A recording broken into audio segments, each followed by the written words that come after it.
Antonin a tout compulsé, y compris la presse quotidienne régionale, Antonin. Eh oui Frédéric, et ce matin forcément la crise agricole est au cœur de l'actualité. Alors la République des Pyrénées fait sa une sur le sujet. Après 2 semaines de blocage sur les autoroutes de France, le mouvement commence peu à peu à s'essouffler. Vous en parliez tout à l'heure avec le président des Hauts-de-France de la coordination rurale.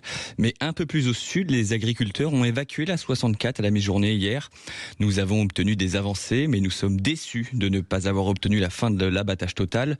Le mouvement va donc perdurer, a affirmé Benjamin Lost, président de la coordination rurale. Alors même si la mobilisation s'essouffle, la crise risque de continuer. Un thème qu'on vient d'évoquer avec Rémi André, qui est évidemment largement repris dans la presse quotidienne régionale, les intempéries qui touchent le sud de la France. Beaucoup de dégâts quand même. Oui, et la une de Corse matin est impressionnante, Frédéric, puisqu'à Saint-Florent en Haute-Corse, les crues ont emporté un pont, coupant en deux la petite commune. Je n'avais pas imaginé que le pont puisse s'effondrer, explique une habitante. L'effondrement a eu lieu hier à 5h30 et une partie du village a été privée d'eau. Mais c'est toute la Corse qui a été touchée par des pluies diluviennes, puisque la région bastiaise a connu d'importantes précipitations ces derniers jours. Paul-André Santini, agriculteur, explique lui ne jamais avoir vu ça en 20 ans.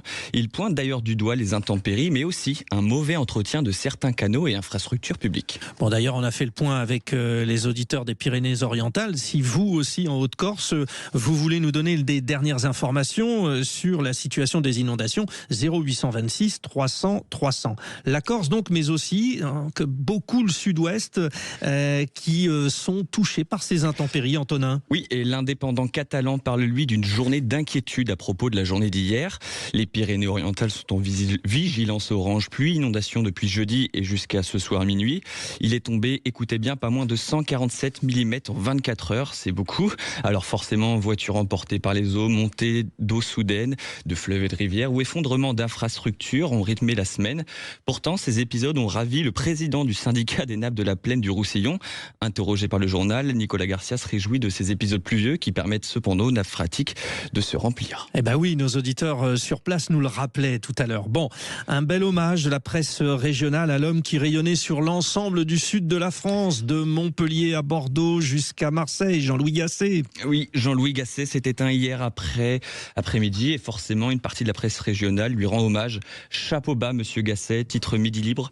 Jean-Louis Gasset est un milieu de terrain de talent, 4 titres de champion de France et surtout un accent chantant dont on se souvient. Coach de l'OM ou de Bordeaux plus récemment, il était pour beaucoup l'homme du maintien qu'on appelait pour une mission. L'ancien joueur de Montpellier a marqué le football français et forcément beaucoup s'en sont émus. Un grand vide a confié Laurent Nicolin, président du MHSC. C'est bientôt la fin de 2025, ça n'a échappé à personne et c'est l'occasion pour beaucoup de journaux de dresser le bilan, ce qu'on fait un petit peu ce matin d'ailleurs. Un récap un peu spécial, Antonin. Oui, pour certains on fait le top des sportifs, on dresse le bilan des meilleurs moments de l'année 2025, mais Centre Presse nous fait une rétrospective des faits divers qui ont touché l'Aveyron au cours de l'année. Ouais, c'est un peu drôle.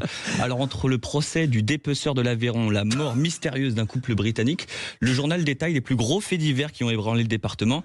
Une manière de dire que l'Aveyron, comme le reste du territoire, n'a pas été épargné cette année par les faits divers. Oui, voilà. Bon, un peu plus léger. Une question qui est régulièrement posée après les fêtes de fin d'année. Comment se faire plaisir sans culpabiliser d'avoir un peu trop mangé? Oui, c'est un marronnier, Frédéric. Chaque année, à cette période de l'année, le sujet revient sur la table. Alors, pas que de Noël, je vous rassure. Et aujourd'hui, c'est le quotidien de la presse de la Manche qui s'y colle.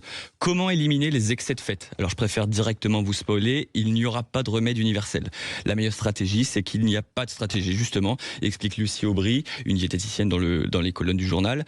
Pourtant, il y a tout un tas d'idées reçues auxquelles elle a répondu et qui pourront quand même vous aider. Alors, si je dois vous résumer tout ça, oubliez les sauts de repas, le sport à l'excès. Ce qui fonctionne le plus, ce sont les bons vieux remèdes de grand-mère, des bouillons et du bicarbonate. Bon, alors moi j'ai un autre remède. Merci Antonin Durand. Vous me suivez? On va faire du sport? Allez, c'est parti. Allez, le sport.